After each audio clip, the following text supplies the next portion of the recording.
it doesn't die. Okay. So like whoa, are we back? I think we're live again. Like a minute elapsed for me, maybe slightly more. I wonder what that sounds like on YouTube. Just cuts. Well, I know people don't hear us for a while, but let us know if the audio sounds better now. For a while there, I was doing a thing where I would test my audio before every stream, and for so long it was just okay that I'm like, oh, the audio demons have clearly fled the building. And now for the past 2 weeks, we've had the return of audio demons, so that means I should probably do a test every time. And not make it the test with the viewers. As far as you're concerned, what? As far as I can tell, the audio on YouTube is fine. And a smirk, I think that's how that's read. That's read as the audio is okay. That's floppy. Like floppy disk. Like if you had like you must have used computers like that. I feel like we're of an age. The A drive, you have to put A:/ to get to the floppy disk. Yeah. So A:/ we call them floppy because they're always here. And that's like the short form for floppy disk drive. Okay. So I apologize to floppy disk. Yeah, perfect. Okay. Just trying to check your photos here. Sorry. Now that we're officially started and we're officially in and we don't have to worry about more audio difficulties, I'd like to welcome everyone to the #1 Tyranid shit show on the internet, the Creature Conference. This is the North American stream. We do it every other week. And I'm here with Kajan. So Kajan, why don't you let everyone know what part of Rick Priestley's expansive North American cottage we're coming to people from this week? Well, hello everyone. Of course, since it's Junestealer, we are coming live from Rick Priestley's expanded cultist underground area. Great. The expanded cultist underground. He's made room for all of us to come in. How kind of Mr. Priestley. I honestly, Kajan, for a second there, I thought you were going to say something about the drawer where you keep your jeans. Because Junestealer, a lot of people are making jean jokes right now. Well, we have a whole month to go, so... True. And it is, who did the first one? Did Flynnhammer do the first one? I think Flynn was the first one, at least the first one I saw. And then Creature Constructor was in there, Sarah did one. So yeah, they're kind of getting out of hand. The like McFarlane jean stealers with someone's jean shorts. Yeah, I thought you were gonna go for the jean drawer, not the cultist hideaway. But I'm glad that you went with the cultist hideaway. I feel like that's respectable. I think it's more appropriate. Okay, so you sent through these photos for me for our stream for tonight. Are they in order? Pretty much. Okay. Just wanted to check because I was just gonna. We're not gonna start right now yet, but we're gonna go in order when we go through them. Yeah, the first two will be coming after the second two ones, but that's about the only ones that's not entirely in order. And of course, our audience has no idea what we're talking about. Yeah, okay, yeah, so we should stop talking about that. But what we're gonna do first on tonight's stream. So yeah, as Kajan just noted, today is June 3rd, and this marks, well, June 1st marked the beginning of Junestealer. Of course, it's Pride Month. If you live in Canada, it's almost also Indigenous History Month. Someone tells me it's Seniors Month, but you know, for us nerds of a Xenos persuasion, we have Genestealer Month, and that is Junestealer. Which was, it was a brainchild. Oh God, I always forget this, and I'm the worst for forgetting it. But oh, is this gonna work? Ooh, no, that's not what I want. Sorry, I'm trying to get a picture in here, and I thought I was doing it a certain way last time, but apparently I was not. So let's see if this works. Yeah, Junestealer came from, I can't remember if it was actually, I guess it wasn't a Creature Conference stream. I think it was just when I was doing random Tyranid streams back in the day. Yeah, it was before that. Yeah, we were talking about the months, like you got like October, and you got like, what was the other one? Monster March? Stuff like that. November, and we had October, November. I think Junestealer came before November, though. I don't know.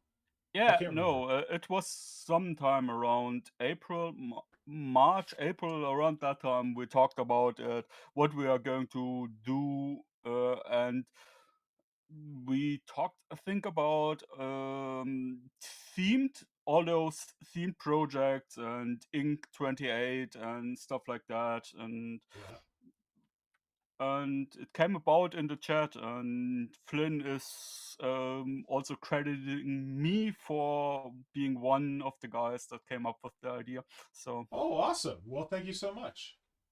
at least he hounded me to include it in my Instagram bio. So Okay. Yeah, well, I'm glad that you worked with Flynn on that and helped bring Junestealer to life because it was a great idea. Let's see what I've done.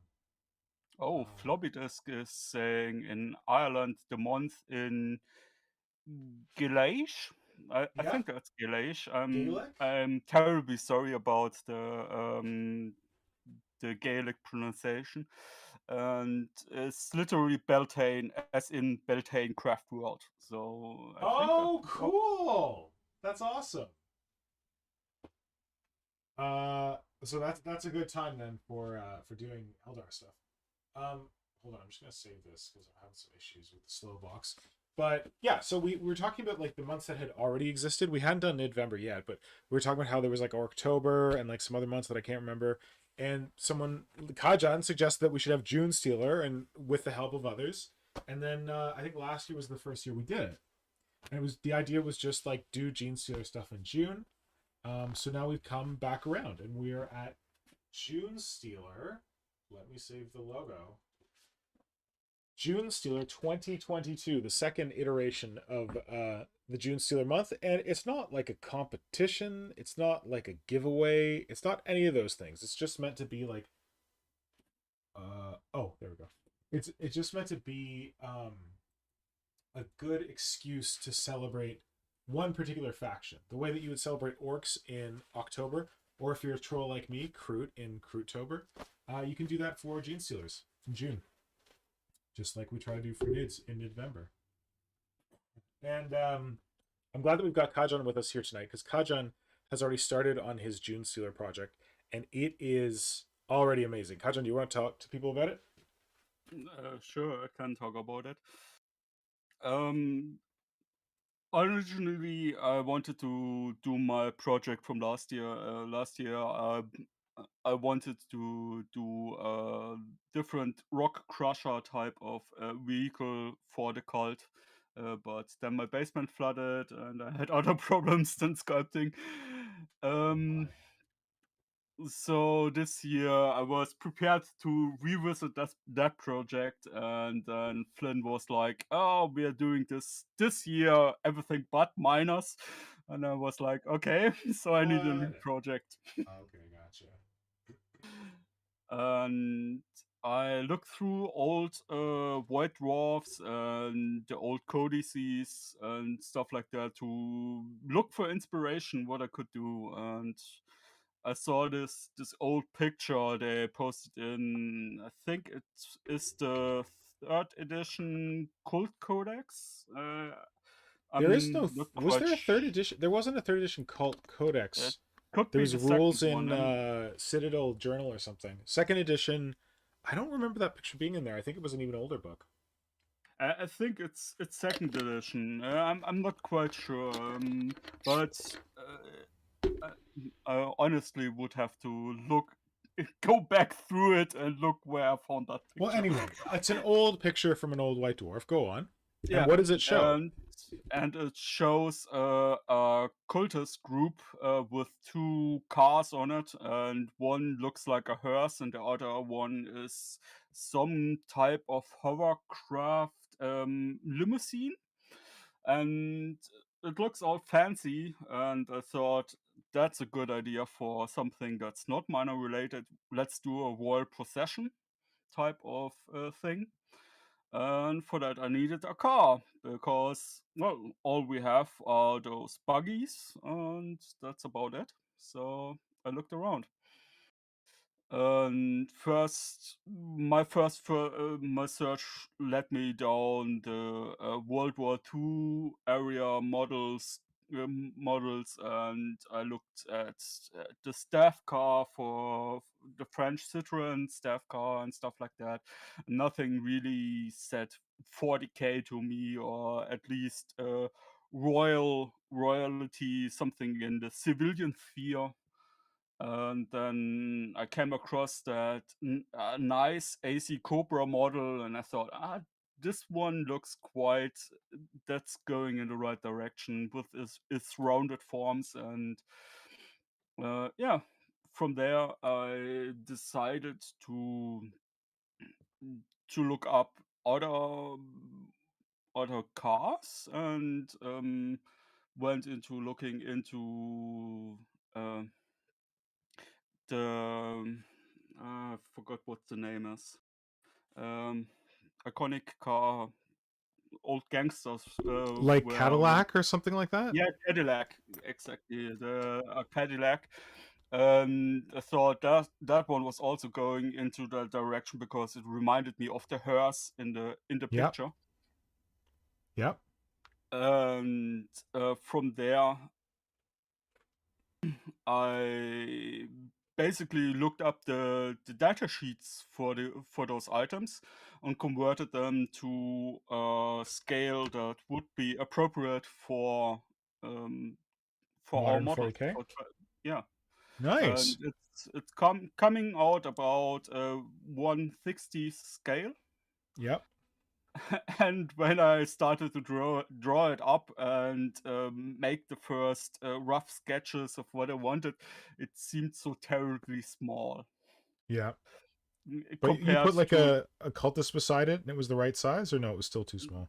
yeah, it felt too small when I put a real model beside it. It felt too Yeah. small, Well, the original and ones probably are too small too. Like I got some cultist limos, I think from War Games exclusive or something, and they're very small.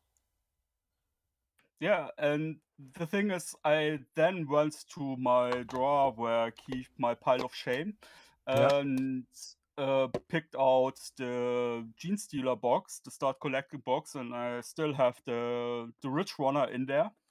Yeah. And I picked the Ridge Runner out and held the Ridge Runner next to it and saw the scale is exactly like the Ridge Runner. So while it feels too small, it seems to be the right scale. Good. Um yeah, as I'm chewing a chip noisily, sorry.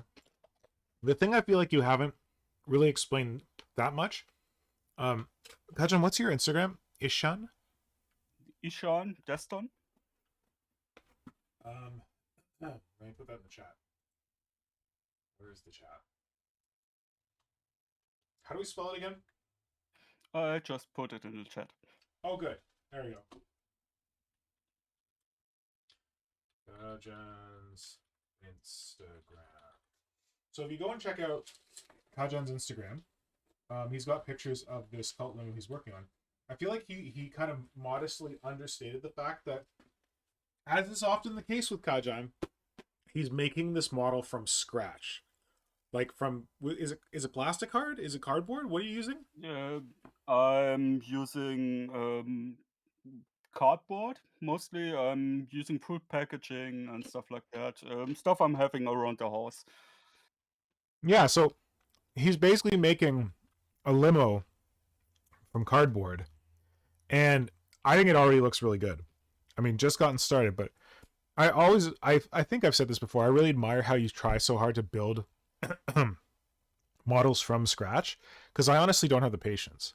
People are like, why don't you sculpt that just from scratch? Why are you going to convert it from a model? I'm like, because sculpting from scratch is hard and it takes time, and I'm nowhere near as good at sculpting from scratch as I am at tweaking existing details. So I always admire it when you're doing it. For me personally, it's the problem is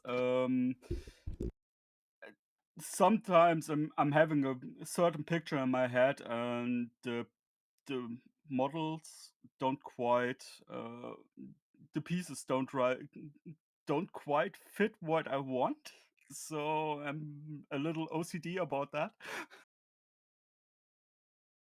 Yeah, but if I was in that situation, I would just cut them down or build them up, not completely recreate them from scratch. That I admire that. The drive and the dedication. Most likely, if that happened to me, I'd kind of look at them and go, good enough. Well, I'm still going, good enough. So. Oh, okay. But I mean, leave them as they are and not worry about making them any different. That's what good enough means for me. Yeah. Well, my aspirations don't quite match my skill level, so. Okay, that's unfortunate. So it's still a big learning curve to get there, to get what I want. So yeah. Well, I wish you luck. If you take my previous, the previous entry I put on my Instagram where I did those spider legs where I try to get around the problem of the knife walker. Yep. And I couldn't do that with existing pieces, I don't think, because they would have to get too spindly to have the arms and have it walk on its forearms while it keeps the scythe up. And of course, I don't really like the scythe on our Tyranid models, because I don't like the fact that it looks like a hand. I mean, it seems such a waste to sculpt a scythe like a hand. Yep. I feel you. Still, takes a lot of work, takes a lot of effort, and I admire that.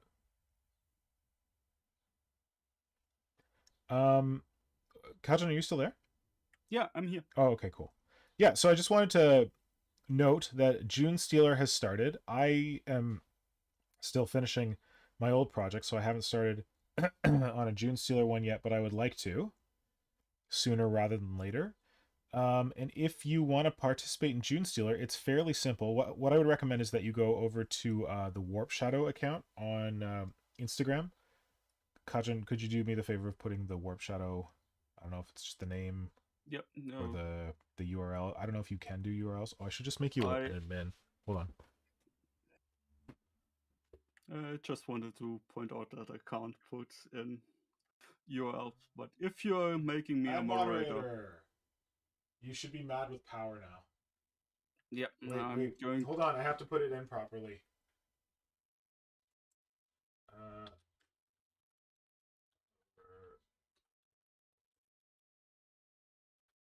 Okay, Kajan, now you should be super powered.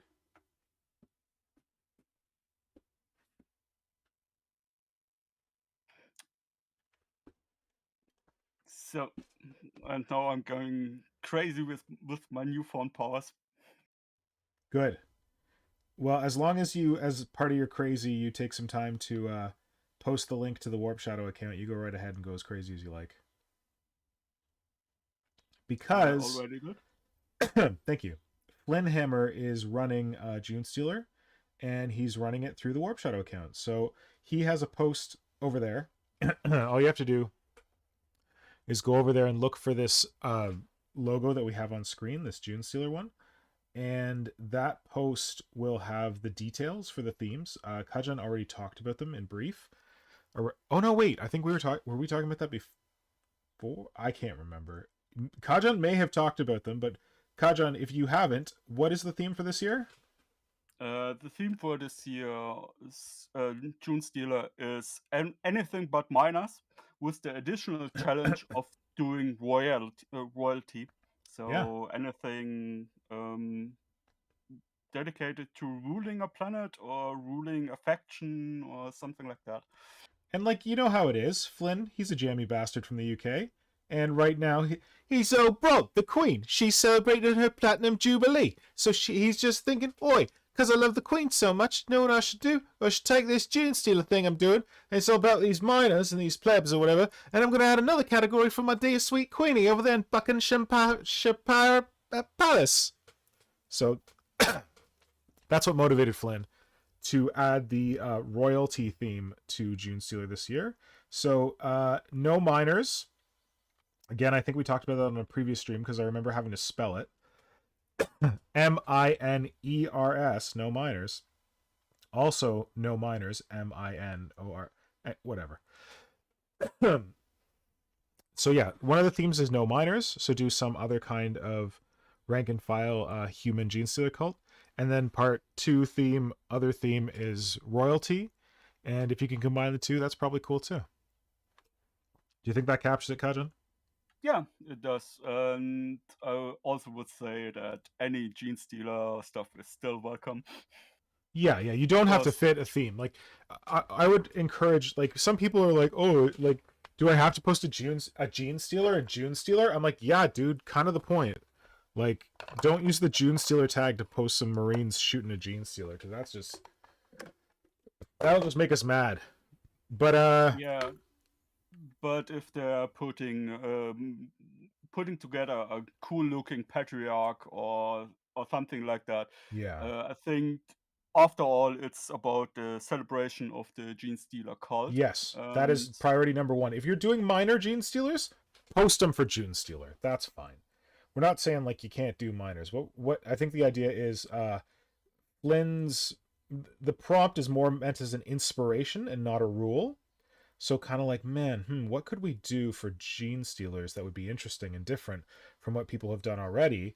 And then the thought was, we could do like encourage people to make Genestealers from things that aren't mining light unions or whatever, just because that would be interesting. Yeah, so more that than like, no, you can't do this thing. So just, yeah, keep that in mind. Barcast is kind of agreeing with you by saying he hates when people spam hashtags. Bargace is here. That's amazing. It's pretty late for Bargace. Thanks for joining us. I didn't notice that. Yeah, the spamming hashtags thing. I reached out to someone on Instagram lately who has many followers, like multiple tens of thousands of followers. And this person was holding up a box of Space Marines and put the hashtag Tyranids on it. And I commented on the post, and I was like, hey, can you please not spam this content to the Tyranid tag, because people who follow the Tyranid tag, like, they get enough Space Marines anyway. And this person's response was, oh, well, I just put the tags on there so people can discover my account. And I'm like, friend, you have 3 times as many people as I have, and I got 10,000 people. Like, that's a lot of people. I think people are finding your account just fine. You don't have to put, like, Tyranids on, like, Tyranid hashtag. Like, granted, the person does Tyranids, and also, like, Drakari and maybe, I don't know, some other Xenos factions. But they've, like, repeatedly posted something that is clearly one faction, and they just spam all the other tags onto it as well. So yeah, I kind of commented back and said, hey, like, listen, like, you've probably got enough followers. I think you're good. But their response was like, oh, if you don't like it, just block me. I'm like, okay, but what about all the other Tyranid people out there? They need to block you anyway. So it was just kind of dumb. And I'm with Bargace that I don't love people spamming hashtags. And actually, I'm going to drop some knowledge on you. In my day job, I'm supposed to be some kind of social media professional. So I had to go and look up. I hate telling people that because I'm not a professional with my personal account. I don't care to be. I had to look up what the optimum number of hashtags is for all the different platforms, because I work for an employer who likes to use a lot of hashtags, and I didn't feel like that was a good plan. So I looked it up. On Twitter, you're supposed to use 1 to 2 hashtags. On Facebook, you can use 2 to 3 hashtags. And on Instagram, they recommend around 3, but no more than 5 hashtags. Which isn't to say that, like, if you use more than that, you're going to get banned or something. It's just that, like, what they've discovered is that the Instagram algorithm does not favor you for anything more than 5 hashtags. Because they have these kind of, like, scans to determine automatically if people are bots or or spamming or something like that. So they set up these hashtag filters to flag content that has a lot of hashtags on it because it might be a bot. So your stuff will still get served, but the idea is that if you use 3, maximum 5 hashtags on Instagram, your stuff will get served to the most people if you care. But this person had like 3 times as many, like 30,000 more followers. So they were doing okay with spamming hashtags. So I'm not saying it doesn't work at all. I'm just saying that um, if you're wondering how many hashtags you should put on a post, there's your guidance that you don't need more than 5. And it might help your post get found by more people if you use fewer hashtags because then it's not identified as spam. Yeah, I also would think. I mean, I'm probably the wrong person to speak about that. So, but I would think that using fewer hashtags would help people to actually find content they want to see. Yes, But this is what I was trying to tell that person that like you gotta the people follow this from the community because they want to see this content, and you're just spamming it for content that isn't related to that community. It's not good. and Barcast just said the madness is upon him, and he lost track of time. And then the reminder for the stream popped up. And apparently he's not the only one, as Symbio Joe also joined us. Symbio, you crazy bastard! What are you doing here? It's way too late. And Vermis is also in the chat. Vermis, thank you for joining us in the chat. As long as you're good there, that's good with us too. Thank you, all of you lovely European people, for joining us, even though it's very late. I know that not everyone keeps the nocturnal hours that Kajan does.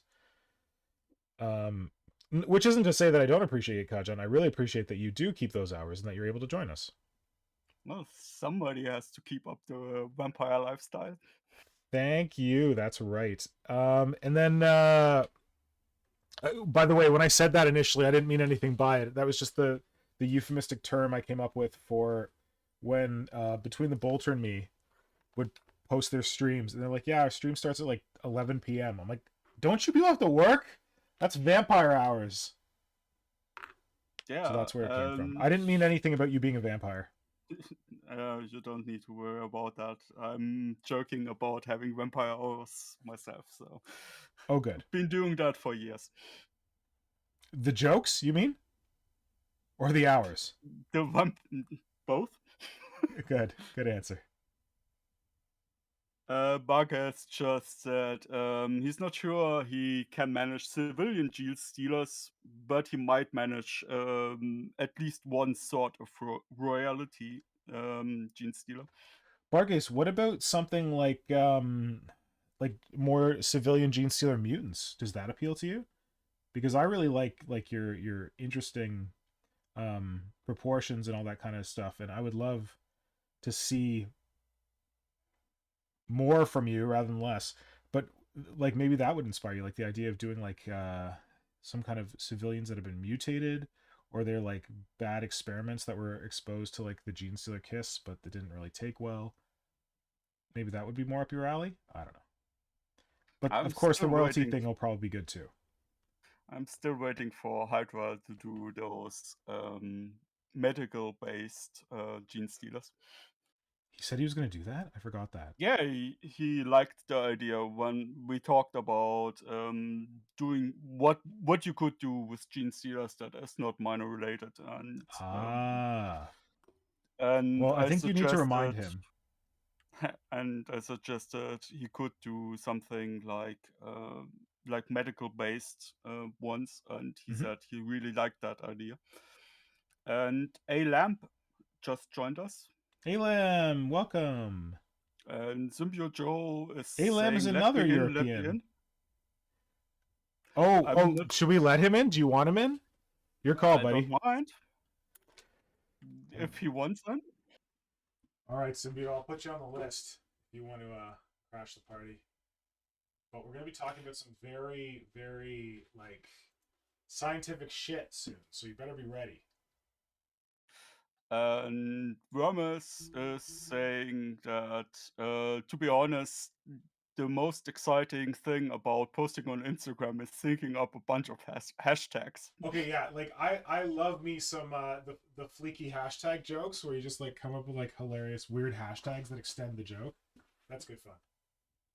But I don't know if that's what you're talking about. I think it was the comment was in response to what we talked about, the number of hashtags and stuff like that. Yeah. So Yeah, you're likely right. Okay, I just gotta add Symbio to the power overwhelming list. Oh god.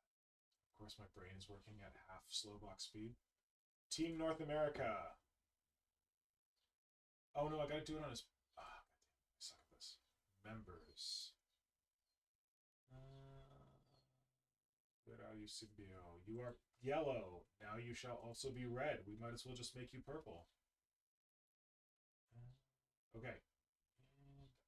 Hello. hey there. Oh my god, he's already in. I haven't even closed the box and he's already in my ear. Terrifying.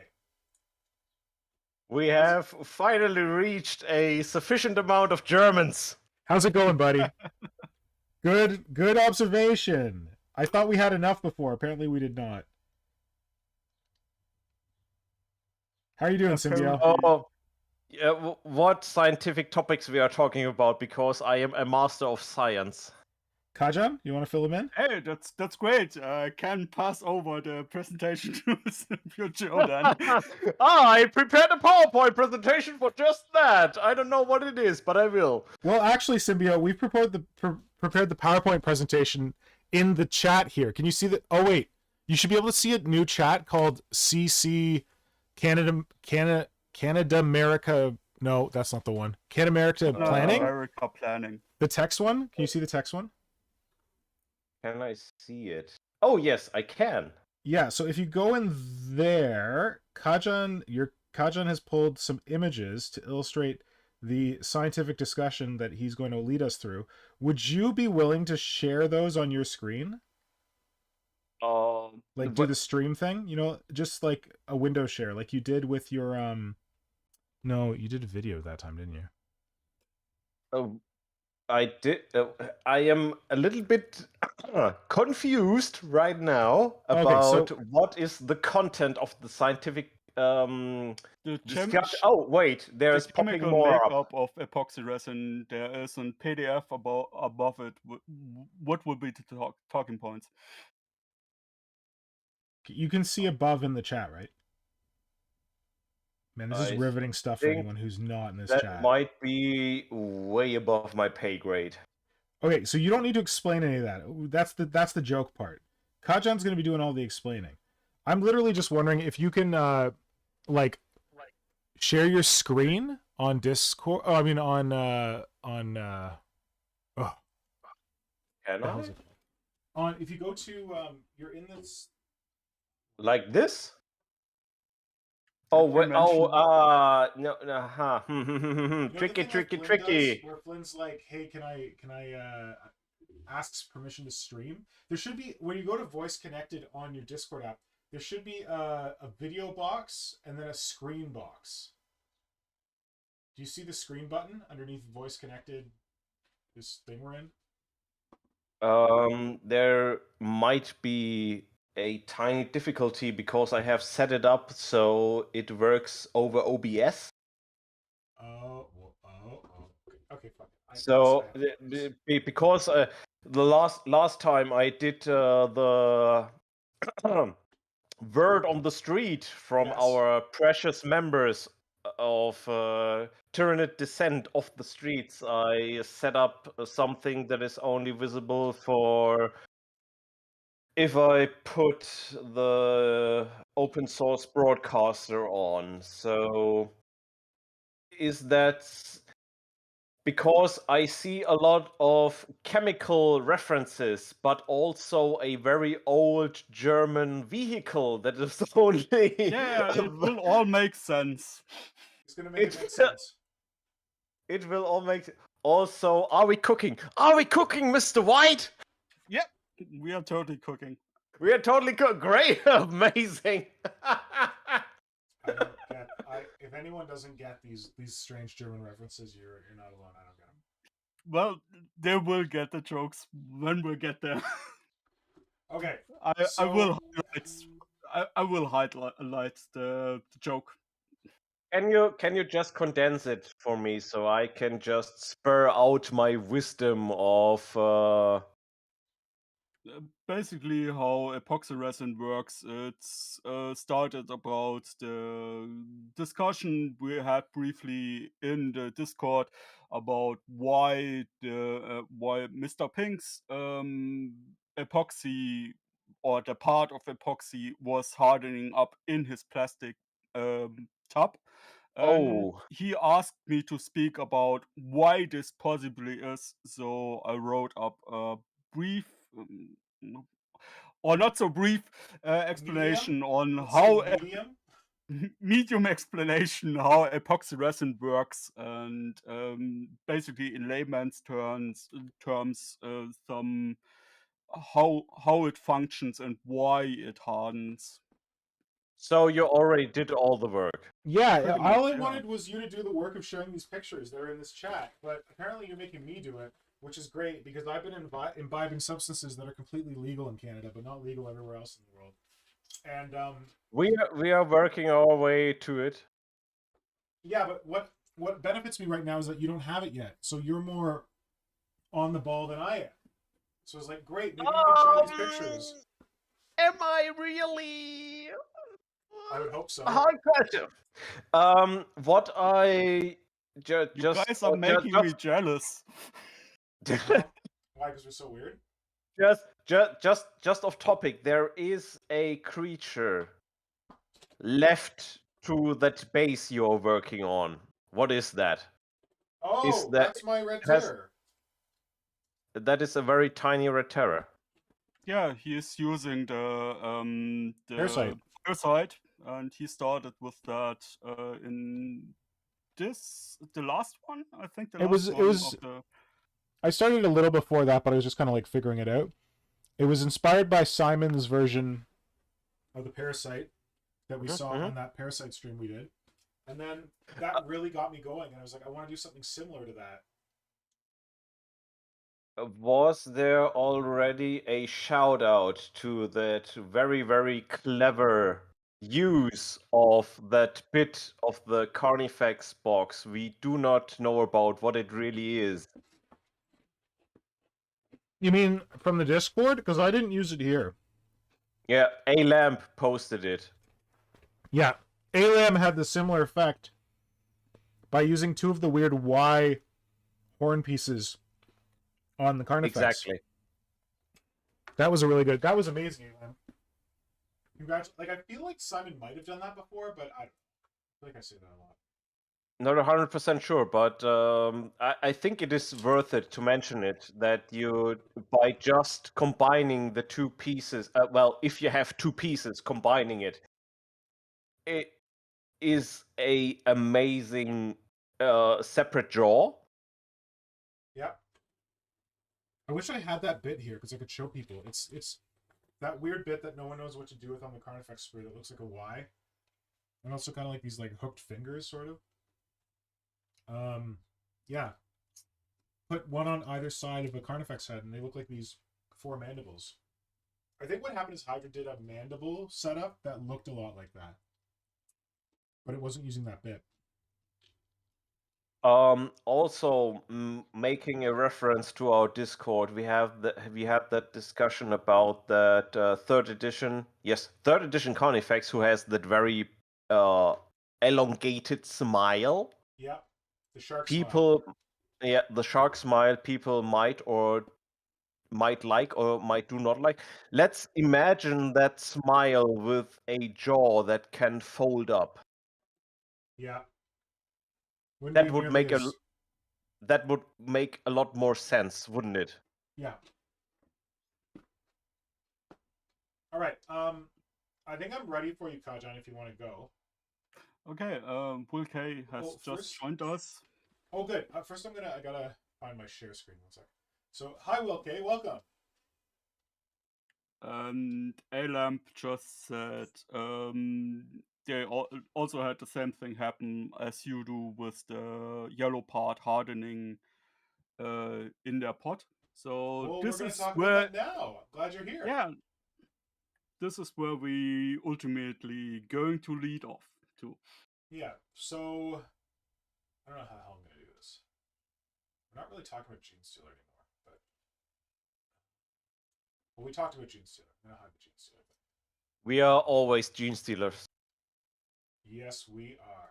Because we're all using the #1 dating app of the galaxy, that is Genestealer's right. Kids. Yeah, Simio Joe launched a special dating app for Junestealer. How's it going with that, buddy? I meant to ask you that when you showed up. Have you made any genetic connections? We are making all the connections. Okay. And we have still 100% customer satisfaction. Fantastic. Also, it is not a cult. I didn't say cult. Oh my god. I have imbibed too much of a illegal substance when I take my hand that's got cream on it for sculpting and I shove it up the back of my shirt to scratch my back, and I got cream all up in my shirt. Wow. Way to go, Jonesy. Okay. Well, at least it wasn't like super glue, I guess. Yeah. That would be terrible if it was super glue. Nobody said it was a cult, man. You're the one who's jumping to conclusions about it not being a cult. No, it's not a cult. Don't say it. It's not a cult. It is a totally legit a dating app for people to find their soulmate. And even Hydra did find his soulmate, although he might have already found his soulmate. Yeah, double soulmateception, so to say. Hey, listen, the one soulmate wasn't inside the other one. I don't know if you quite qualify for deception, but I mean, you can try. But I would not go that far, good sir, because you might have found your soulmate, but you put a soulmate in your soulmate, because I heard you like soulmate, dog. Oh my god. Good reference. It's like you grew up in the United States and just put on a fake German accent. Yeah, so shall we let the professor get back to the real stuff that isn't just random bullshit? Before we get to the real stuff, Floppy Disk said, Mr. Pink, your mistake was wearing a shirt in the first place. Yeah, true. What are you doing? I'm not wearing a shirt, I'm not even wearing pants. I know that's how you Germans capture peak German sculpting efficiency. I have watched a large German man sculpt with no shirt on, wearing only black latex gloves. I mean, he was wearing pants, but on his top half, only black latex gloves, and that was some damn fine efficiency.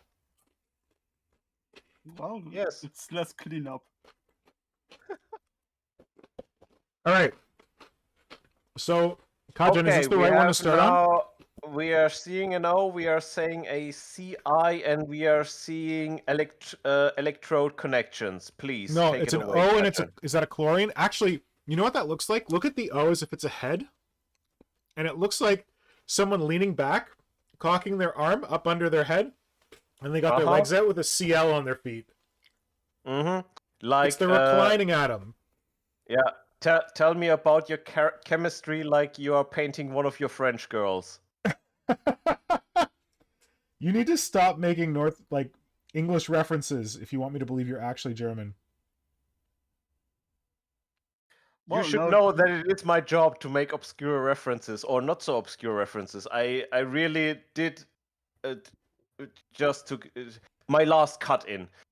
I really did let my fan base down because my references apparently seem not to be obscure anymore. A lot of people are getting my references. Yeah, I'm too mainstream. I'm a sellout. I'm a sellout. That is because I'm the CEO of the #1 selling dating app in the galaxy. But please continue. Okay, so back to Professor Kajan. As Kajan was noting, today's I asked Kajan to put together a special little talk for this week, inspired by a conversation we had, because as he noted, I used to keep my where the hell is it? I used to keep my green stuff in these containers, which are like they're a little bit sealed, but they don't have any kind of like gasket inside of them. So there is air transfer that goes through here. This blue feels okay, but I'm on stream. But I start at 7:30, bud.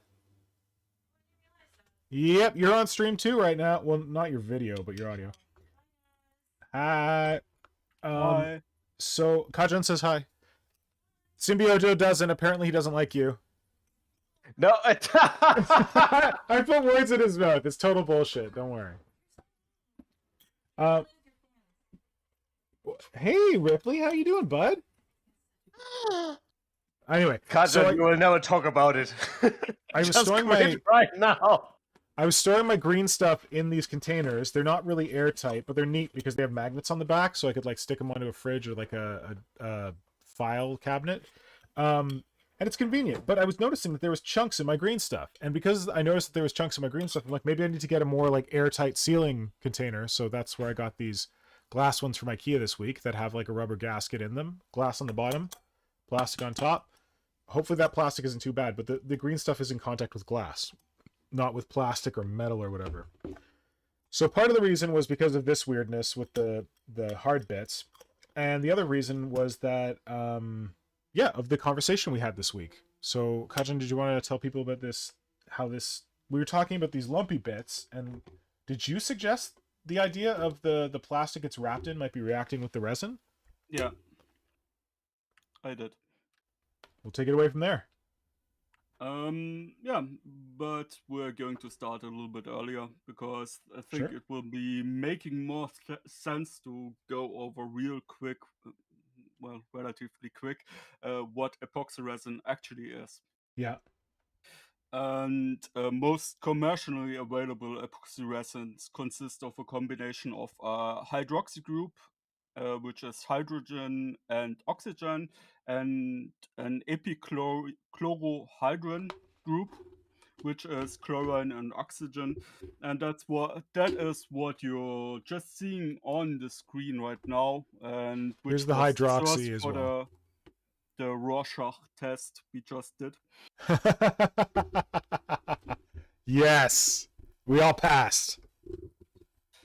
And the epichlorohydrin group is the actual epoxide, the compound that keeps everything together. Whereas the hydroxy group is usually a combination, as I said, of oxygen and hydrogen, and is generally the functional part of alcohol or phenol. And phenol is a compound that is especially susceptible to what's called an electrophilic aromatic substitution. Oh, that sounds Which, it sounds slightly romantic because of the aromatic in there. Yep. Yes. But it basically means that it's Smell? off gas. Okay. Gases, also it has something to do with gases. In this case, with condensation, like in combination with formaldehyde or acetone, you get condensation, and this is how we get the first resin called bakelite. One moment. This was the bakelite was the first resin we had. Yeah.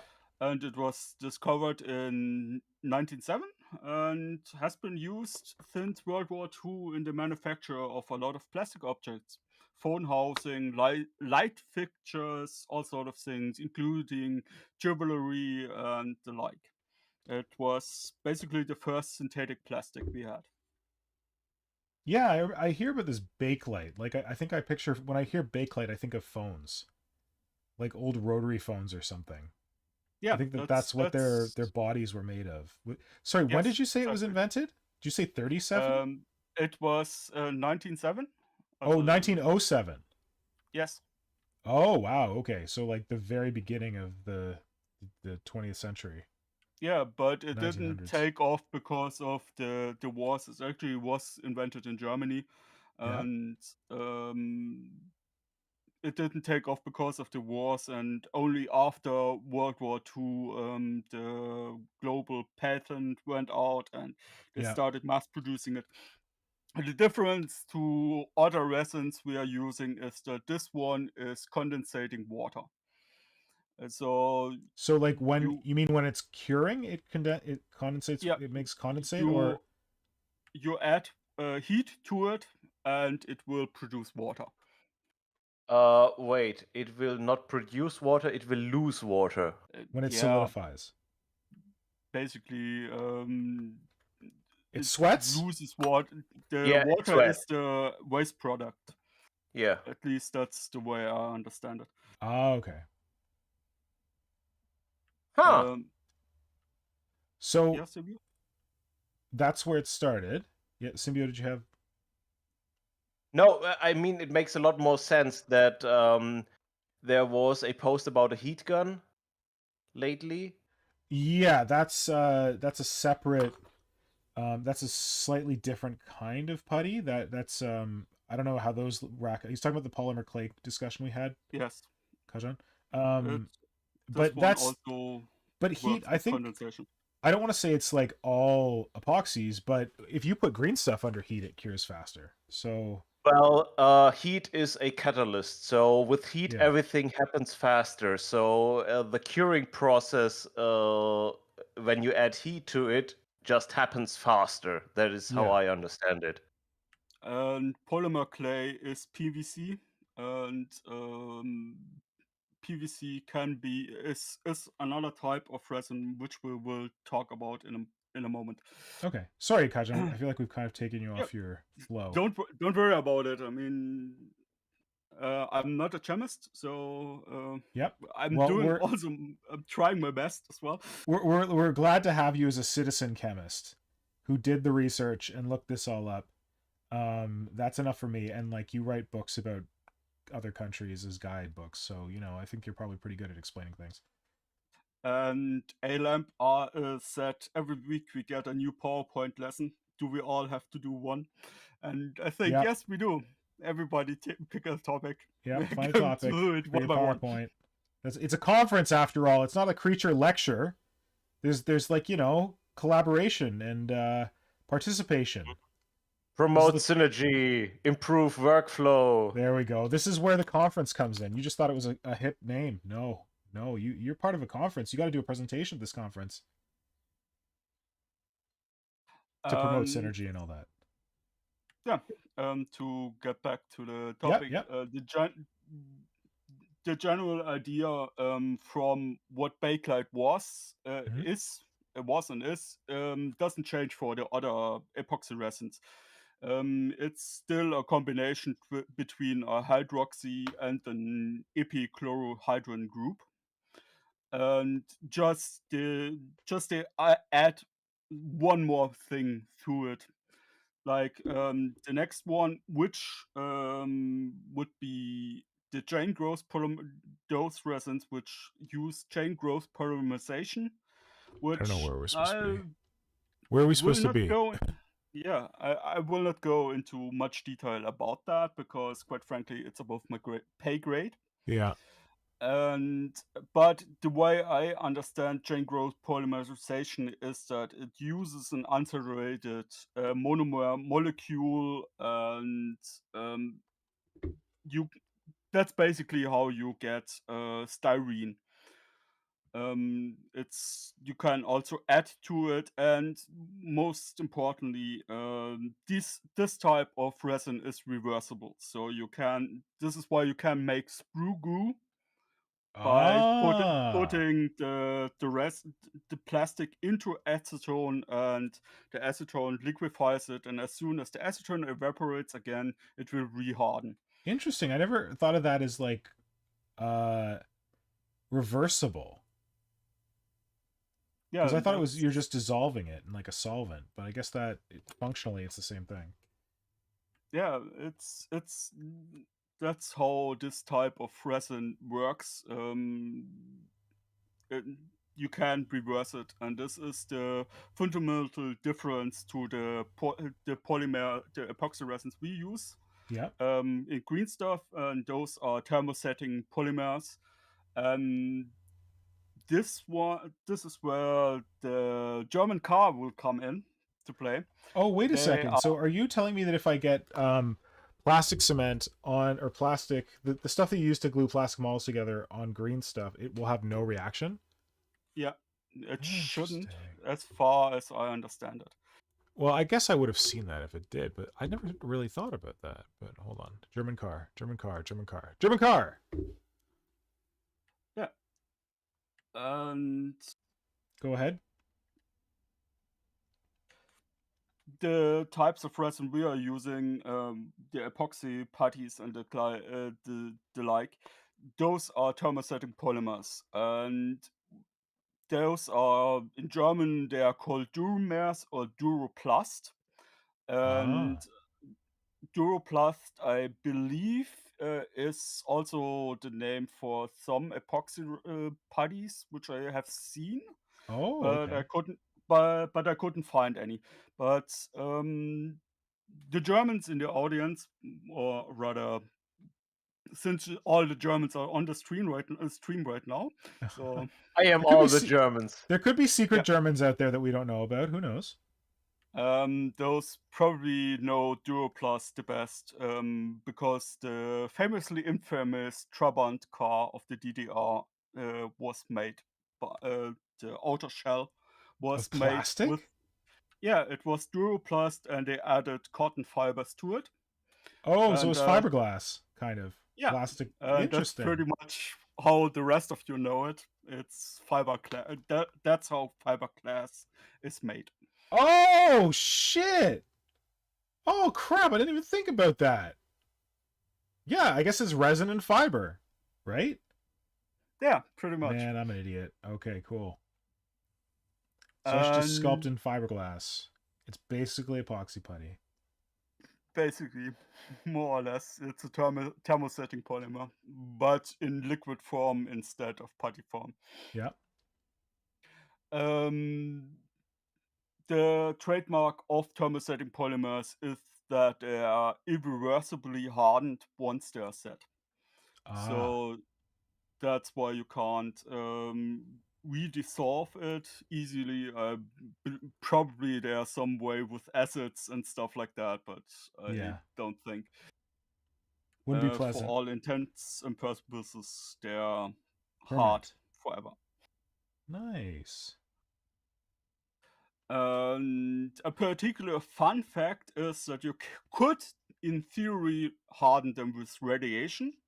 Which, as far as I understand it, as layman, is you could microwave your green stuff to make it harden quicker.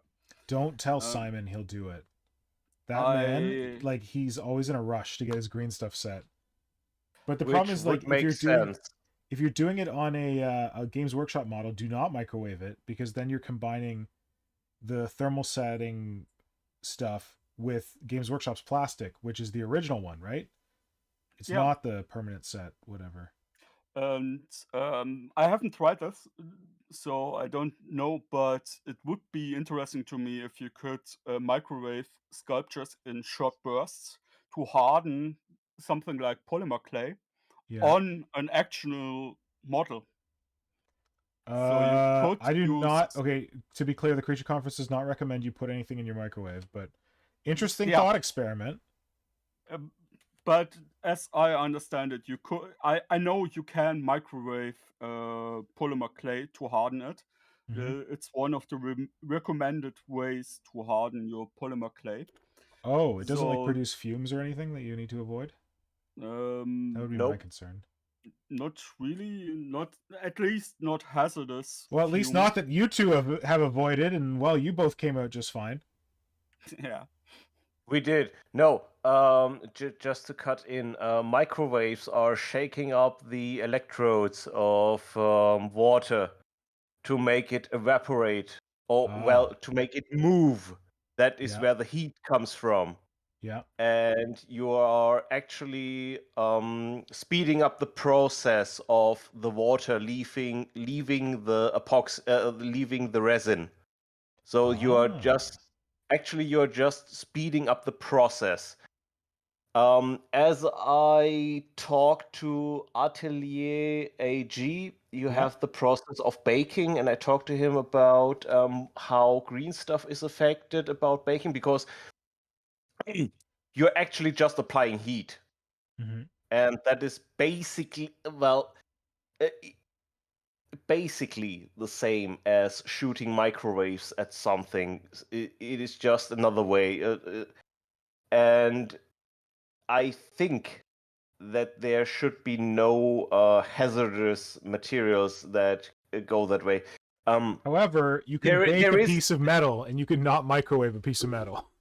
yeah. There is, of course, always the hazard that you applying too much, and what will be the result of that, I cannot tell you. So, as far as I know, it will make the material more brittle. Oh, okay. You mean like if you do it with like a polymer clay or something, it makes it more brittle? No, if you apply too much heat, it will make Okay. it more brittle. Or Gotcha. if you apply too much microwaves, it will make it more brittle, because a lot of the water will just evaporate and go out of the substance, which, as we had explained by Kajan, will harden it. Yep. Oh, actually, speaking of explained by Kajan, you want to take over again? Yeah, sure. Barkest has just left us and said he needs at least 5 hours of sleep. Oh God, I got 5 last night. I feel terrible. How can you survive on that? That's amazing. Thank you for joining us, Bargas. It was good to see you, and no worries on having to run off. And Burmis said he knows Duro used to be a European rebrand of Greenstuff. Oh, listen, Vermis is here in the chat joining us. Vermis, like, we got Kajan the scientist, and we got Vermis the, I don't know what the heck to call him, the journeyman. I don't think nearly enough people follow Vermis, but he's a very talented visual artist, drawing. He's a super talented sculptor. Sculpts rings around all of us because he could actually sculpt. The rest of us are just, filling in gaps on other models and shit and calling it a day, coloring between the lines. Very talented artist. I have a lot of faith in him. He's also used more putties than most people I know. All different. He's experimented with all different kinds of milliput. I think that post might still be up on his Instagram, comparing the different types, and all kinds of other stuff. Epoxy sculpt, Greenstuff, Procreate. Yeah, so Vermis, happy to have you in the chat here, following along as Kajan does his presentation. And A-Lamp also said he'll go. She'll go. I think it's a he. He'll go. He'll go. Thank you for joining us. Hope you have a good sleep. I know it's really late in Europe, so I very much disappoint. What the hell? I very much appreciate it. And before he asked, what about high energy lasers? And yeah, high energy lasers would work as well because it's technically radiation. But could it like burn the thing or melt the thing? That's what I'm always worried about. Probably. I'm pretty sure it falls under the overheating part. Yeah. Too much radiation. Very, very much the burning part. Yeah. Okay. But technically, what I was saying, technically you could. I'm wondering if you could. If the microwave would be the way to use polymer clay in your conversion ideas, because you might be able to hit that sweet spot where you don't overheat the model before and while still being able to harden the polymer clay. But Yeah. I haven't tried it, and I don't have a microwave standing around which I would be using. Yeah, which you would want to dedicate to science. Yeah. That's the other thing. Before you start messing around with microwaves and any kind of clay, probably get a crappy microwave that isn't for food anymore, because no idea how this is going to affect things if you're using like green stuff in the microwave you're making your dinner in. That wouldn't be good. Yeah, we are getting to this in a moment. Okay. Yeah. Among the thermosetting polymers, we have polybenzoacenes. I'm sorry, I'm butchering this word. It's a mouthful. Which are more commonly known as benzoacene resins. Yeah. Is this another one of your pictures? Give me a high sign when you need like your pictures, eh? Be like, okay, can you change the picture of the thing or the thing? Is this one or Yeah, no? This is I've gone to the one of the most complex looking molecules that you. yeah, we are going to stay on that one. Okay, good. Thanks. And from the benzo benzoxazine resins, as far as I can best as I can tell from looking at safety data sheets for epoxy putties, the most common ingredient is bisphenol A and epichlorohydrin. Bisphenol A, BPA. Yes, The most common ingredient in Greenstuff is about BPA. Oh shit. yes, Oh about shit. about 70% of all epoxy resins on the market using these in some kind of quantity. Well, shit, guys. Remember when I said you don't have to use gloves with Greenstuff? I mean, you should, but you don't have to. Maybe we do. Maybe we all have to. We're just smearing And bisphenol A all over our hands. yeah, bisphenol A is, as you can tell by the name, is a phenol. And as I said earlier, phenol is part of the hydroxy group. Mm-hmm. And But wasn't there that whole concern about making water bottles out of bisphenol A because it like yes, imitates like estrogen or um, something? I don't know. yep.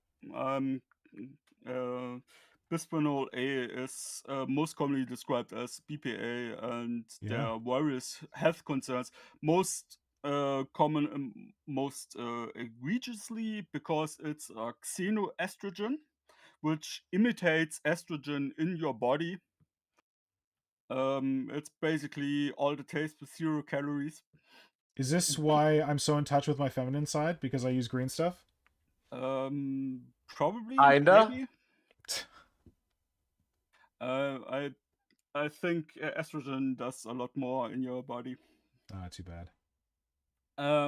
But yeah, the long story short is stop putting your green stuff into your mouth. Oh god, who does ever? Please don't put green stuff in your mouth ever. Also, wash your hands after using it, man. And there you go. Use gloves if you have them around. Yeah. And they don't bother you. I try sometimes, but they kind of get in the way for me. What a man. Especially because, as we are going to learn in a moment, they also contain amines, which is a combination with chlorine, and you really don't want to put that stuff into your mouth. But yeah. Wait, that's not chlorine is also part of it. And no, but what happens when you put amines together with chlorine? amines are part of chlorine. Chlorine is part of amines. Oh, because I read this book. It's a book by Neil Stevenson, and it's about like pollution and like environmental issues, but it's a fiction. And they have something in there like chlorolachnite. I don't know. Now I'm getting scared because it was like this very like toxic thing that I'm hoping that's not in green stuff. I'm sorry, I was wrong on that. Amines are a combination of nitrogen and hydrogen. The chlorine is in the epichlorohydrin. It's chloro part. Yeah. Anyway, BPA, the World Health Organization did investigations about this stuff, and everybody who wants to look further into how damaging BPA is can do so. So, yeah. um, Getting back to our epoxies and milliparts and green stuff, they are, for all intents and purposes, a combination of BPA and epichlorohydrin, and They also work as a third addition to it is amine. So basically, it's the combination of an amine, a phenol, and some type of formaldehyde. Okay. And that's best as I can tell to get the putty stuff. Yep. I've since figured out the thing I was afraid of. The thing I was afraid of is polychlorinated biphenyl. PCB? I don't know. Apparently that's the gross stuff that I read about in my book, but I think that was like a big polluter that they got rid of in a big way a long time ago. I'm not quite sure. Anyway, sorry. Amines, as I said, are a combination of nitrogen and hydrogen, and those amines include your amino acids, your triethylamines, and of course, in the inorganic forms, various derivatives of ammonia. Okay. Since amines are water soluble, the best as I can deduct, that's why lubricating the tools with water works. Oh, interesting. And apparently it seems to get in between this part of the epoxy resin and why water-based creams work and the like. And why you can use water to make a slurry with Winnipot to gap fill your models and stuff. At least that's as best as I can tell it. Okay.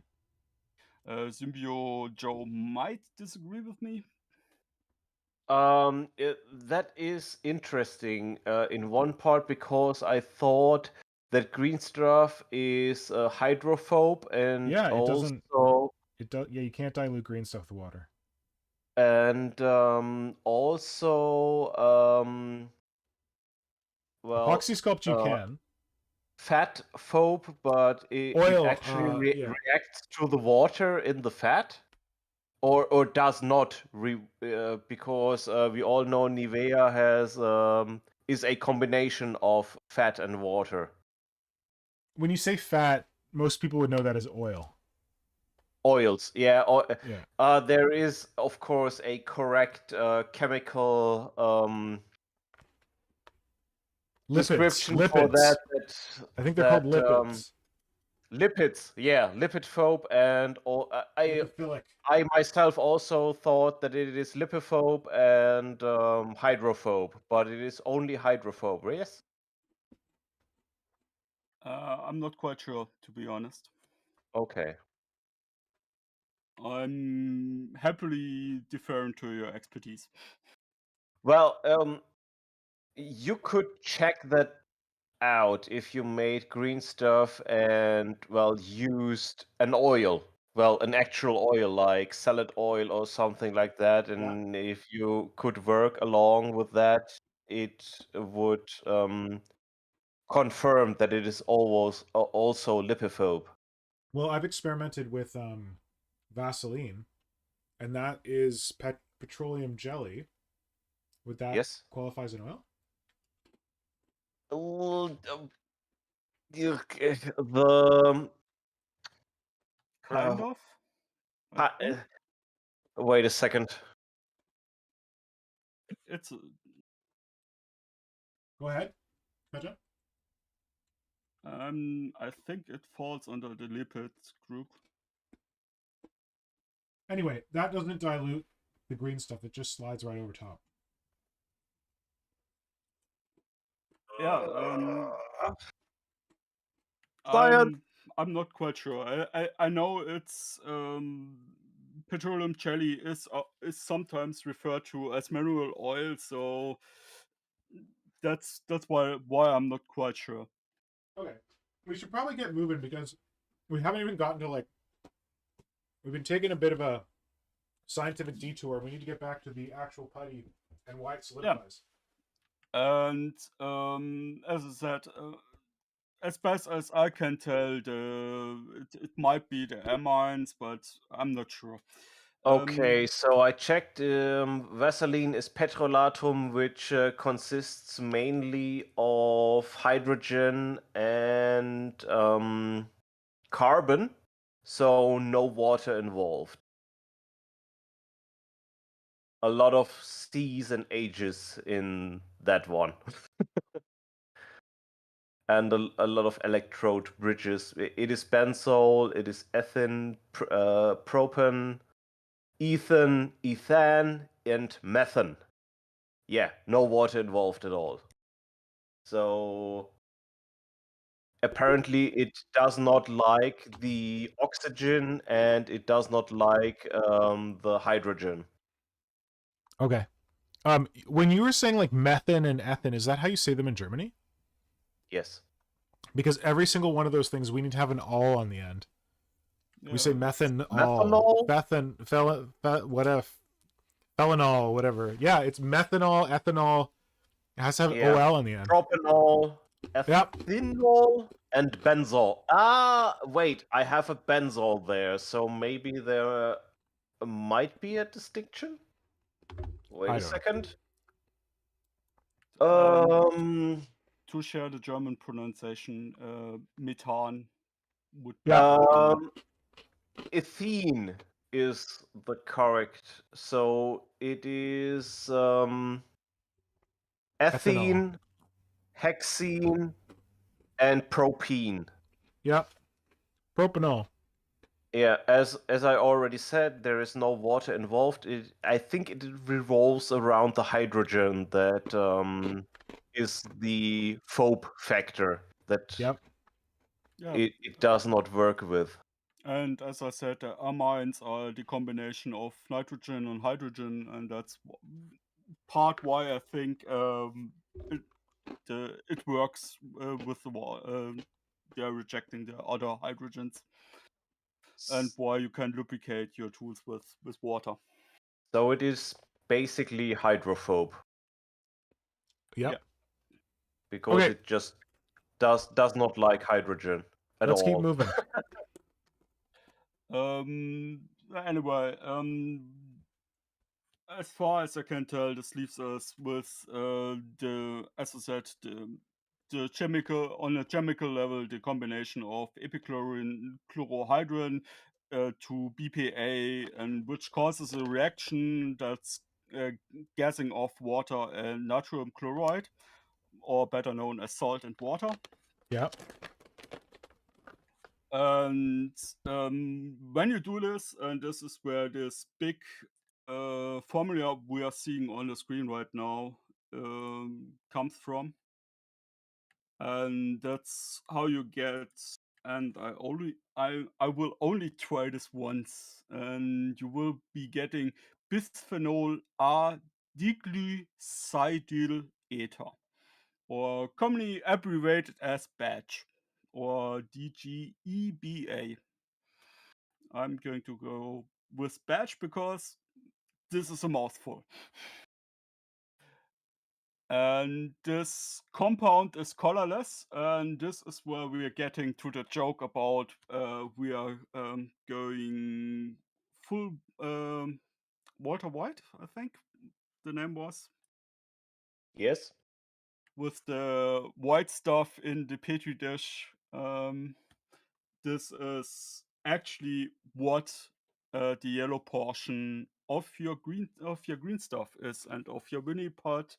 In the lab, it is colorless, but industrial ones are usually yellow. So yellow pigment is added to make it visible. As far as I can tell, yes. And this is where we had the joke earlier about cooking stuff because it looks like tiny rocks.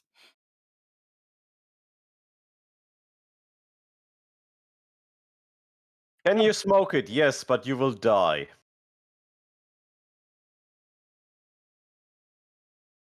And yes, okay, it's a lot of science. Understanding the tools we use might also help us better use the tools we use. At least that has always been my idea. Speaking of, I've had my mic off this whole time. I've been saying a bunch of shit. You guys didn't hear anything. Fuck. Nope.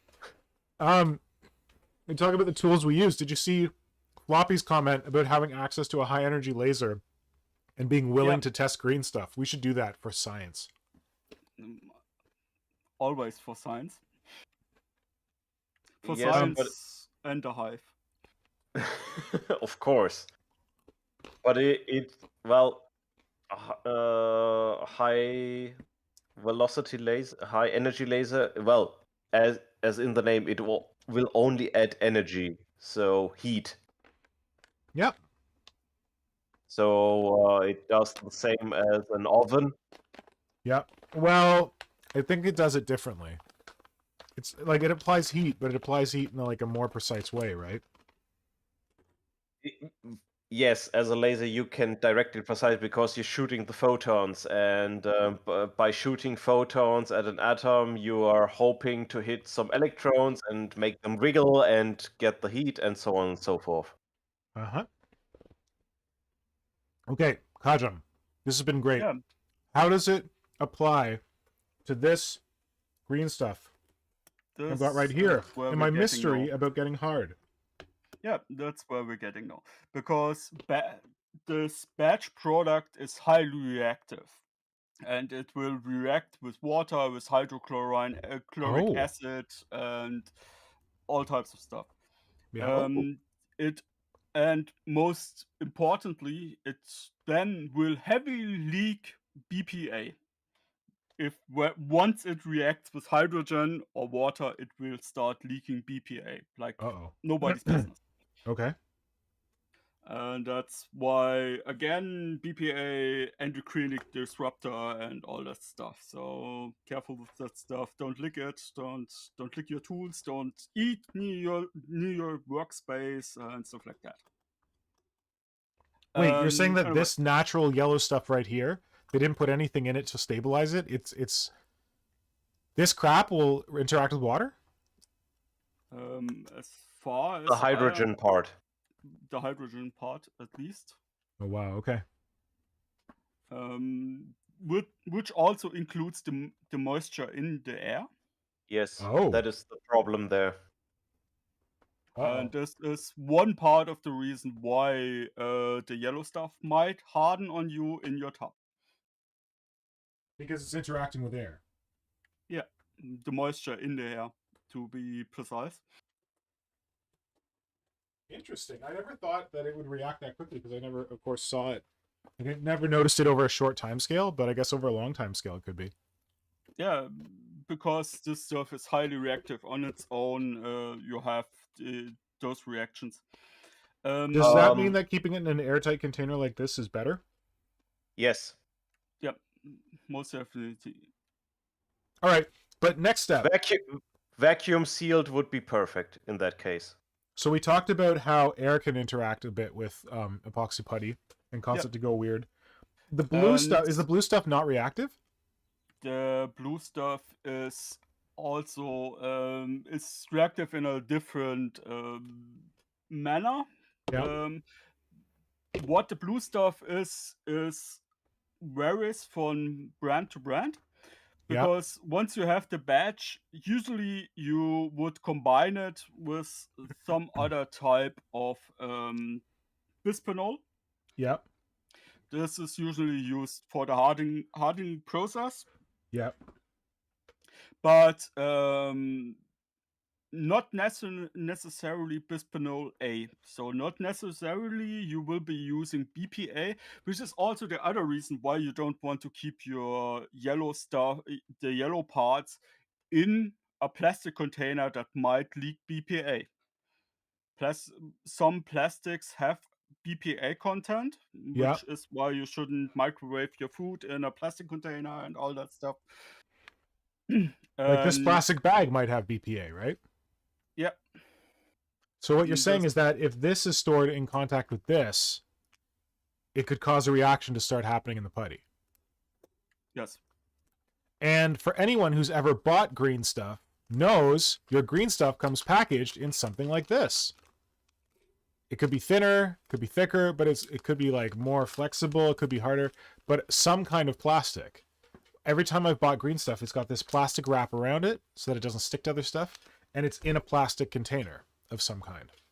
Yeah, but it also depends what kind of plastic is used. Not all the plastics will have BPA in them. True. But what, like, I don't know if this is the exact explanation, but what we touched on at the very beginning of this whole conversation was the fact that my yellow stuff, it wasn't going uniformly hard, but I would mix it up with my blue stuff to make green stuff, and there would be these random hard bits in it. And we got in this discussion, I think, with Vermis and with Kajan on the Discord. And Kajan, you were the one who identified it, right? That because this stuff is stored in contact with another plastic, that contact with the plastic could be causing the surface of the yellow stuff to react, right? Is that a good summary? And I summarized that it might be because the blue stuff might contain stuff that might harden with nitrogen, that might react with nitrogen, while the yellow stuff might, at least back then, I assumed it might react with other parts of the plastic. Yeah. And I would say that was borne out by the fact that what I do is I buy the yellow and the blue in separate bars like this. They come wrapped in plastic in the bars. And what I do is I open the plastic, I chop off some of that bar and I stick it in here. And then I leave the rest of it bound up in that plastic, thinking it's safe, and come back and check it out later. But what I did was when I was having this problem, after Kajan suggested this, I went back and this piece of green stuff, you can't really see it too well, but there's like it looks kind of messed up. It's a bar, but it's got some markings on the surface. And that's literally because when I came back and I tested this thing, the outside surface of my bar of green stuff, of my tube, was, you can see the pictures on Instagram, I uploaded them. When you bent it in the light, it was literally this shiny. And it was also hard. It had hardened. So what I'd been doing whenever I chopped off green stuff to put in my other container, I've been chopping through like a round of this stuff. So like most of the yellow stuff is good, but around the outside there was like a almost plasticky skin that you could tear it, but it was like consistent enough that once I started carving the skin off this, I could literally just hold the skin and peel it and take my tool and just kind of cut underneath it like I'm skinning some kind of animal, and it separated this plasticky layer of yellow away from the still active normal putty yellow. So people have asked me before, they've been like, I've got weird stuff in my green stuff, I've got like lumps, what is it? And I'm like, well, maybe your green stuff's old or something, or like, were you storing the blue and the yellow in the same container? Maybe there's like some gases that interacted there. But I've realized that what was probably happening was what Kajan identified, that the yellow was in contact with a plastic that contained some kind of one of the different compounds that causes it to start reacting in some way. So another way that we're wasting green stuff if we leave it in that plastic, because all that's touching the plastic is unusable because it started to set. Same way like you buy a tape of green stuff where the blue and the yellow meet in the middle. You can technically blend that together, but you leave it for long enough and that's going to start to harden. And then when you try and blend those two pieces together, you're going to have a hard lump in the middle. So I would thank you for going into all this, Kajan, and for researching it. And I would just say that this is further experience that when you buy green stuff from someone, the best thing you can do is take it out of the packaging material it came in and put it in something inert. Like, this is an inert container because I think it's aluminum. And Kajan, would there be anything with like metals that would interact with Not as far as I can tell, but okay. The problem, it gets compounded by the fact that, as I suggested, it doesn't necessarily need to be using BPA as reaction. There's a whole alphabet of bisphenol, like bisphenol F, for example, which has other types of reaction. BPA will, for example, reacting further with phenol and acetone, or bisphenol F will react with phenol and formaldehyde. Okay. There are bisphenol types that will react with chloral or sulfur trioxide. That's why it's hard to say you can't just do this or do that. Well, but most of the ideally, things you're describing, none of those sound like metals to me. No, I don't think. I think metal should be safe, but I think Yeah, the so- important part is that you should be stirring it airtight. Yeah, so I think that like part of that is definitely the airtight thing, and this stuff's getting a little tougher because I'm not staring. These containers are pretty airtight, but they're not airtight enough. So much so that with my epoxy sculpt, which is a slightly different material and more reactive to oxygen, I'm noticing more like discoloration and stuff like that, and getting a little harder. So I'm going to also transfer that out of this container into these new containers that I got. But I feel like with Greenstuff, the air is not as damaging to it as the contact with plastic. Like I honestly thought it was going hard because of the contact with air, but when I peel those pieces off and I left this in here without those hard pieces, well actually I just found another one.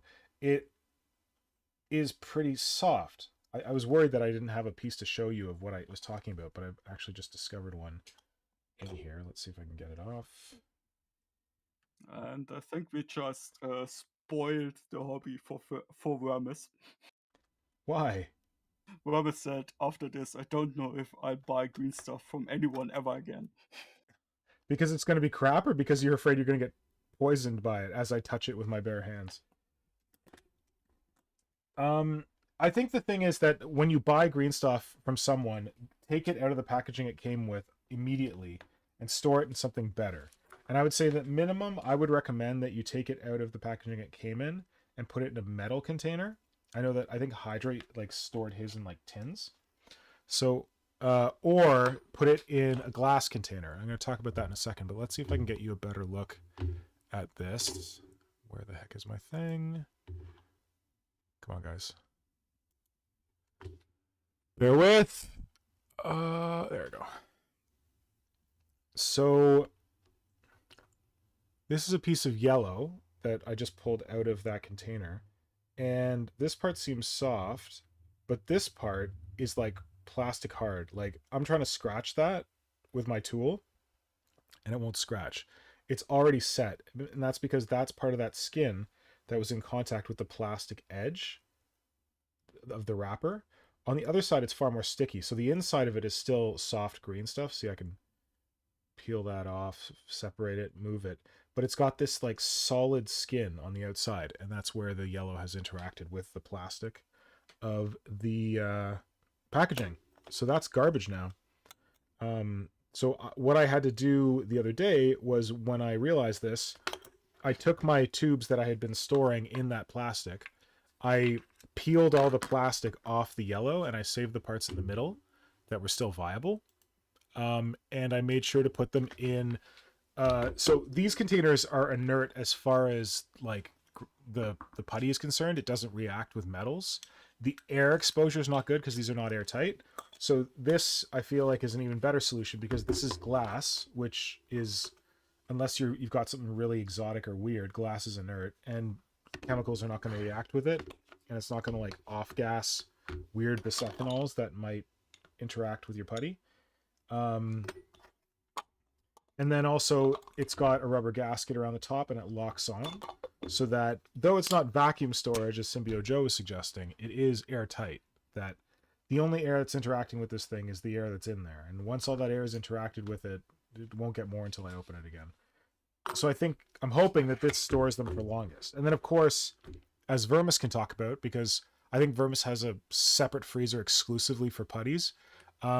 If you then take these pieces and store them in your freezer, they'll last even longer. But I think that this is sufficient, especially with green stuff. I haven't seen green stuff go off as quickly as epoxy sculpt. Epoxy sculpt seems to be more, I don't know, affected by air and stuff like that, and just like being out in the world. So I'd say with epoxy, especially, it's pretty cheap if you get it in North America, so you get a lot. But because you have a lot, you want to store it for a while. I would say get containers like this, airtight ones, put a bit of epoxy in there that you're going to use, And if you bought one of the big, like 1 kilo, 4 kilo things, take the rest of that. And if you have room in a freezer, put the unmixed epoxy in your freezer. And that'll probably make it stay better. Vermis, if you want to comment on that in the chat, since I know you've been doing that lately. Yeah, so in terms of storing green stuff, I can add to this.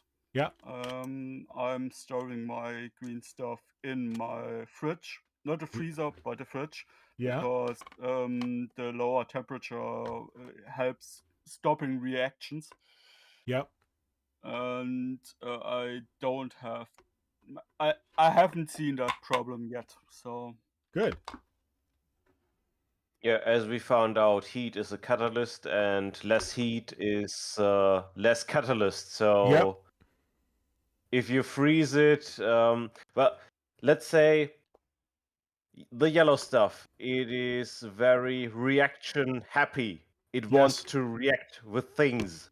Yeah. And if you add heat, it is getting more jiggy and wiggly and wants to do stuff. But if you freeze it, it does not want to do that at all. Or well, it wants to do that, but it does it very slow. Yep. So yeah, anytime you want to store epoxy putty for longer, put it in your freezer, put it in the fridge, slow it down. Before it's mixed, while it's curing, you can also do that. That's a tip that I share a lot, but I feel like I don't share enough. That if you had extra green stuff while you're here sculpting, as soon as you mix it, take that extra little bit and stick it in your freezer, and it'll last. You can pull it out of there and use it for another like 2 hours, as long as it's within a day or two of when you mix it. So yeah, very useful to know about green stuff, that heat and cold are your friends, depending on what you want to do with it. Yeah, I've done that as well, based on your recommendation. Great. And I can confirm it works. And is there anything else you... Go ahead. Yeah, I would just use the moment to address something Vermis just said. There was a misunderstanding, and I think it might have been my fault. Vermis said he knew about the amines, but not about the but 70. He thought that 70% of the epoxies are BPA, and that were I might have misspoken. I'm not sure. What I meant to say is that 70% of the epoxy putties on the market contain some quantity of BPA. Not that the putties are made up of 70% BPA. Yes, and it might be as little as 1%. So it's not. It depends what the makeup is and stuff like that, but 70% use it, but in various quantities. And this is not just true for putties, but basically all resin type products, which is Symbiojoe mentioned. This is why you should check when you buy sous vide bags, for them to be food safe and the like, because they are not made with BPA. And you can do styrene. You can create styrene without using BPA, but not all styrene doesn't have BPA in it. Mm-hmm. And I just wanted to clarify this. Okay. But yeah, this was me being done with all the science stuff, and everybody should be happy and hopefully working on their own presentation. I'm happy. Yes, as Professor Kajan said, make sure you're doing your homework, working on your own presentation, because this is not a creature lecture, this is a creature conference, and everyone gets to do their own presentation. So thank you, Kajan, for being our presentation for this week. That was a lot more information than I ever knew about epoxy. But I think like the core element there is that epoxy and plastics aren't necessarily, well, uncured epoxy and plastics are not necessarily friends. And don't assume that because you got a plastic thing that's kind of airtight, you can slap your epoxy putty, uncured epoxy putty in there and expect it to be fine. I also had an experience like this where I got this weird pencil case And I kind of did something stupid where like I put like one blob of each part in the various corners. Like I put a blue blob in one corner, a yellow blob in the other corner, epoxy part A, epoxy part B in the other corner. And I was like, this can be my travel sculpting case. But I don't know if it was being in contact with the weird plastic that caused them to go off, or the four of them all being in there like off gassing and getting each other's gas, if that caused them to go off, but they all went pretty rock hard. So don't store them in the same container. Certainly. Store them in separate ones and try to avoid plastic if you can. Go with glass, go with metal, and airtight. And then if you want to be extra, put them in the freezer. Yeah, so that was kind of a very long tip about sculpting and epoxy, but I think it's useful to know so that you don't store your epoxy the wrong way and then wind up coming back and being like, what happened to this? I need to do a big project now. I can't afford to go buy a whole new thing of epoxy. And then it'll last even longer. All right, gents. I got, as I mentioned to Bargeist, I got 5 hours of sleep last night, and that's not enough for me.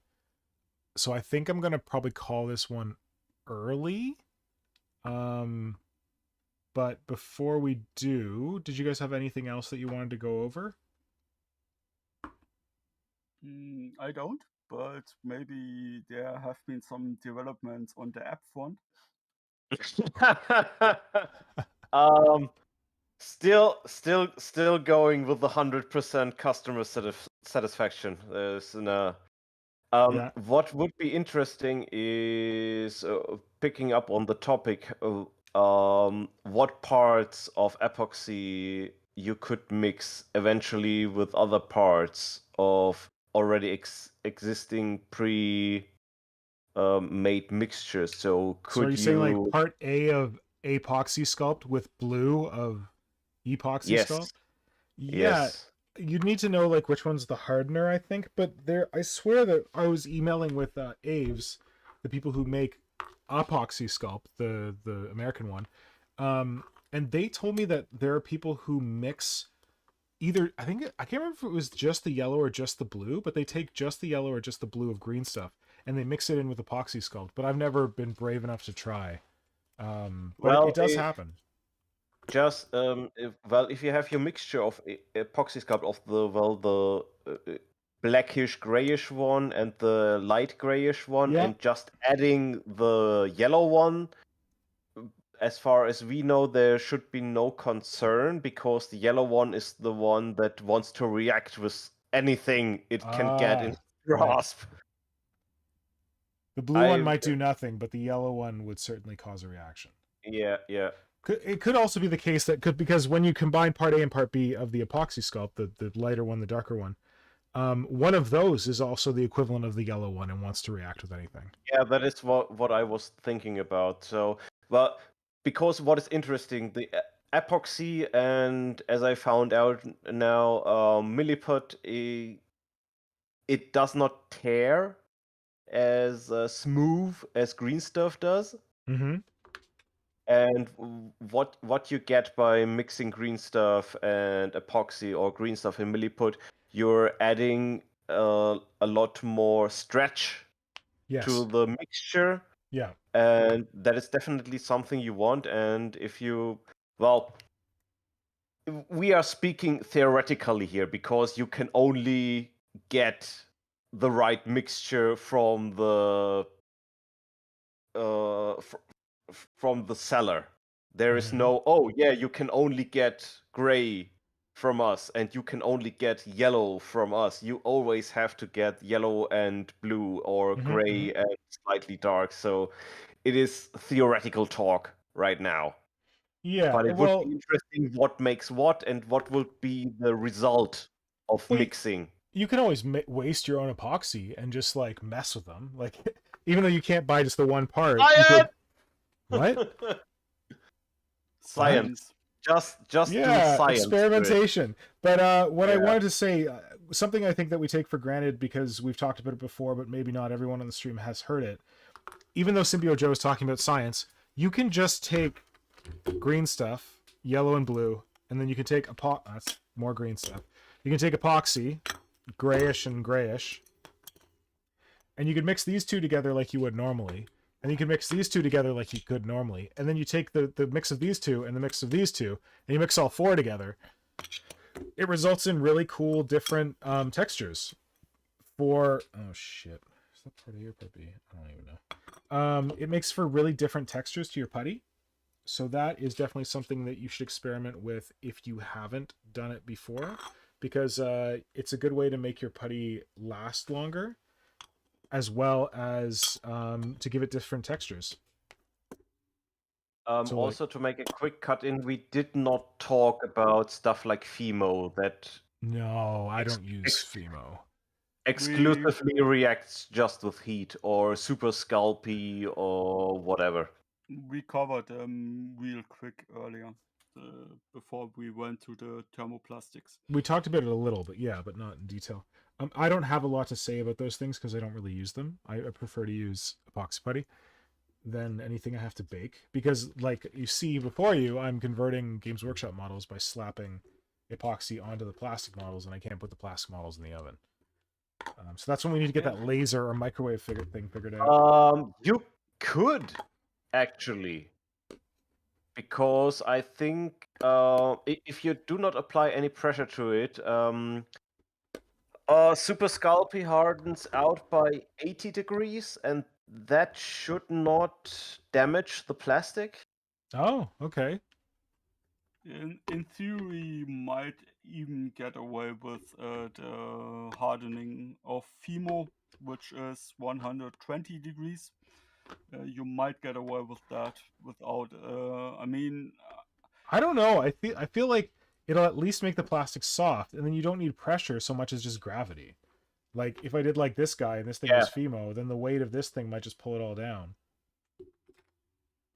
Yeah, it depends how you bake it in the end. But as I said, it would be worth an experiment to see if the microwave works. Because it wouldn't to make a reference for all our German listeners, it is time for the Hobbythek. The what? It's an old show.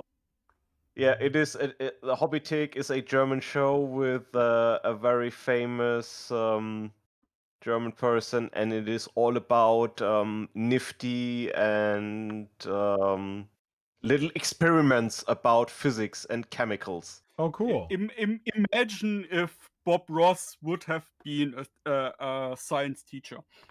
Nice. Got some happy little accidents right here. Put everything on fire. Yes, exactly. Happy little accidents. Setting everything on fire?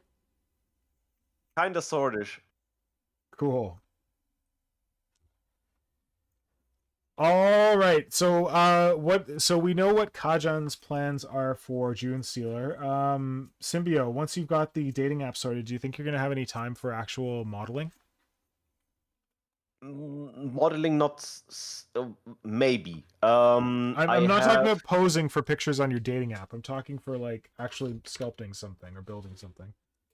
Well, building, yes, because I have 16 Sorry, you broke up there. 16 what?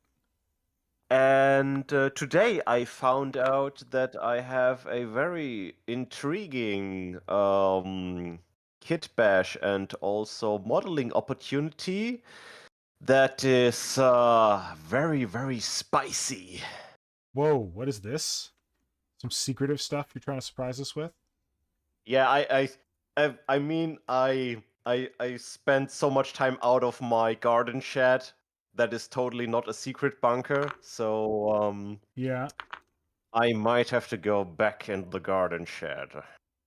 I have no idea what you're talking about, but hopefully you let us know once you figured it out. Oh, there will be. It's just if you do not see me on Instagram building any Genestealers for Junestealer, there will be something. Okay, there better be. I want to see something.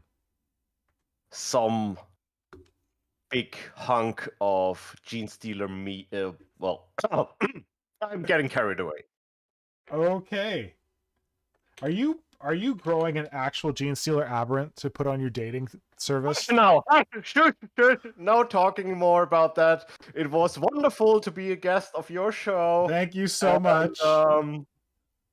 Thank you for having me, and I wish everybody good night, a good day, a good weekend, and check out Junestealer. Check out Genestealer Kiss, the #1 dating app in the galaxy. And yeah, thank you so much. Love. Okay, and he's gone. Well, Kajan, we should probably shut it down soon too, but well, I just wanted to say, you, our dear listeners, should definitely check out the dating app. It has a 100% satisfaction guarantee. You will be coming back home happy after your first match, and you will be set for life and part of a big family. I see where we're going with this. Well, yeah, there you go. It'll solve all your problems. If you think you've already found your soulmate, well, you'll find them again. But thank you all for joining us for this rather, I feel like it was a bit random. We just like kind of introduced Junestealer. But Kajan, I think that my request to you was very random. Like, hey, can you prepare like a lecture on like chemistry and how the epoxies work? And I think you did a really great job. So thank you so much for putting that together for us. I mean, I would never go and embarrass you by suggesting that you asked me to do this yesterday. Well, no, I knew what you were capable of, and apparently you threw it together. Hey, listen, all I asked you to do yesterday was to take what you'd already written in the Discord and just like share it. So I wasn't like, I need you to go and research this again and write a university level dissertation on it. I was like, hey, Kajan, you know that thing you already researched and chucked in the chat? Can we just like have you to read that? So you brought it on yourself, friend. But stuff I put in the chat wasn't entirely right, so. Well, good thing you checked, I guess.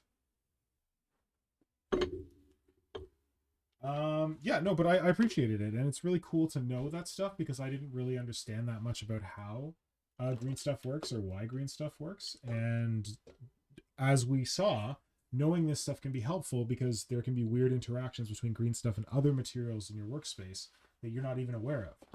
And also we found out that Greenstuff is scary and has BPA in it. We should all go out and buy some gloves. Yeah, totally. Yeah, so thank you, Kajan. That was great. And thank you everyone who joined. Please, if you're listening to this live, if you're listening to this after the fact, please like the video, give us a thumbs up. If you like the channel, subscribe. We do this every week with different topics and different people. We'll be back a little earlier next Friday for the European stream. So that's 4:30 North American Eastern Daylight Time, which is about 4:30 p.m., which equates to 9:30 p.m. in the UK, 10:30 p.m. in Germany. And yeah, we will be chatting with, I'll be chatting with High Fleet Malak, hopefully, Hydra, and Flinthammer. And we will review the first full week of Junestealer on that one. This one, we just wanted to kind of like introduce it, encourage people to participate. But I think next week we're going to be pulling together some of our favorite Junestealer models that have come out so far in the month. So you can definitely come back, tune in for that. And honestly, if you have any sculpting questions, kit bashing questions, hobby questions, we're always all ears for that. I feel like we don't have like a formal question section, but like anytime, just roll up and be like, hey, what about this? We're happy to help you out. So as Floppy says, oh man, it's tomorrow o'clock. Maybe it's a good time to say goodbye. So Kajan, thank you so much for staying up this late. You're welcome. And thank you especially for putting all this work in to create this informative explanation.